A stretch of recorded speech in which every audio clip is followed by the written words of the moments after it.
بسم الله الرحمن الرحیم. ګرانو قدرمنو کتونکو السلام علیکم. زه استاد ورور سجاد علي اخونزاده یم او دا وخت موجود یم په کراچۍ کې جامعه دارالعلوم کراچۍ یو غټه مدرسه ده په کراچۍ کې ماشاءالله. نن دلته کې دستاربندي وه. تقریبا 500 علماء کرام چې دي نو هغه د دې مدرسې نن فارغه شو. د مختلف د پاکستان د مختلف ښارونو سره د ضلعو سره د هغو تعلق او زه نن پخپله ډېر زیات خوشحاله یم ځکه چې زما کزن دی مولانا انور علي دی هم چې نن فارغه شو او دا مې د ترور زوی دی، دا مې تره دی د ملیشا نه دی، دې ختم دپاره ماشاءالله راغی او دا د دو والد صاحب دی او دا چې دی دا هم زموږ کزن دی وقار دلته پاتې کېږي کراچۍ کې همیشته دی. دو سره به خبرې کوو. ډېر زیات خوشحالۍ خبره ده چې لکه دو علم وکړو د خیره سره موږ ډېر زیات خوشحاله یو. مولانا صاحب لومبی تاسو ته مبارکباد در کوم. ډېر ډېر مبارک شه ستاسو او زما دې مبارک شي.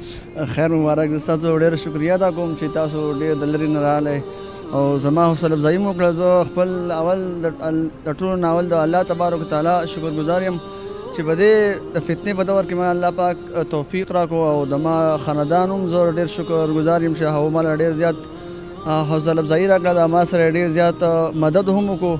ما ته د درس په دوران کې ما باندې نه د کور کار لکه زه یې دې ته فارغ کړی وم.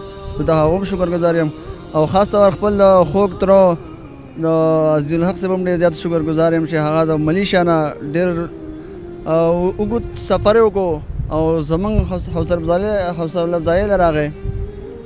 زه خو د دې قابل نه وم خو زه چې څومره شکر ادا کړم دا خو کم دی او زه د ټول فیملي شکرګزار یم او خپل خاص طور خپل د اساتذه کرامو چې زموږ سره یې د 8 کاله محنت وکړو او ډېره مخکې چې کوم استادان وو هغو هم زه شکرګزار یم چې د هغو دعاګانې او د هغو محنتونه دا د دې محنت نه بعد دا خوشحالي چې دا زموږ باندې راغله او ستاسو ته هم زما دا درخواست دی چې زموږ د اصل چیز چې دی هغه عمل دی چې عمل راشي خو عمل سره سره اخلاص هم کول پکار دی.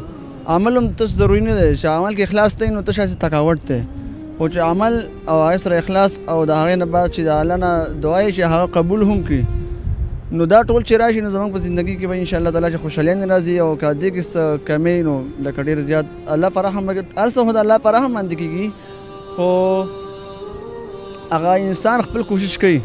قدرمنو کتونکو دا مې را سره انکل موجود دی د ملیشا نه راغلی عزیزالحق صاحب نوم یې دی. هغو سره به هم خبرې کوو. څه ګڼئ په دې موقع باندې؟ بسم الله الرحمن الرحیم. زه خو د الله پاک ډېر زیات شکرګزار یم او د ټول نه مخکې خو زه مولانا انور علي ته مبارکي ورکوم او بیا د هغوی والد صاحب ته چې زما مشر ورور دی هغوی ته مبارکباد پیش کوم او دا زما یو ارمان و. زه چې دومره د لرې نه رالم نو ما دا دستار چې دی نو ما دا د په سر باندې لیدل غوښتو او هغه ارمان زما الله پاک پوره کړو. زه د الله پاک ډېر زیات شکرګزار یم. قدرمنو د هر مور پلار دا خواهش شي چې زما زوی دی یو غټ عالم جوړ شي نو ماشاءالله هغه الله پاک نن پوره کو. د انور علي والد صاحب دی او زما انکل دی امین الحق صاحب د هغو سره به هم خبرې کوو چې څه ویل غواړي په دې موقع باندې. بسم الله الرحمن الرحیم.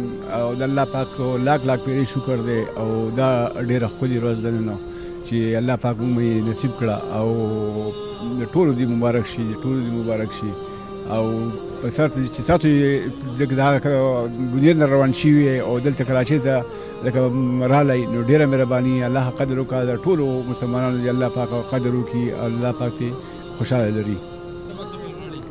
زه خو دا وایم چې نن چې دی ډېره ښکلې ورځ ده او زموږ کزن چې دی هغه لکه عالم شو نو ده ته موږ ډېر زیات سلام وایو. الله دې دی نور هم کامیاب کړي. راحت صاحب را سره موجود دی د ترور زوی مې دی. په دې موقع زه خو الحمدلله ډېر زیات خوشحاله یم او چې زما ته د دې خبرې اطلاع میلاو شو چې زموږ د ماما زوی مطلب زموږ ورور هغه د مدرسې نه فارغېږي نو ما د دې دپاره 48 ګنټې لګاتار سفر کړی دی او ځان مې د ده خواته را رسولی دی او ډېر زیات خوشحاله یم او بیا را سره ماماګان هم میلاو شو هغو ته هم ډېر لکه طبیعت مې برابر شو. زه الله پاک ډېر شکر ادا کوم او داسې ورځ به موږ باندې غټه ورځ به موږ باندې دا راغله د خوشحالۍ او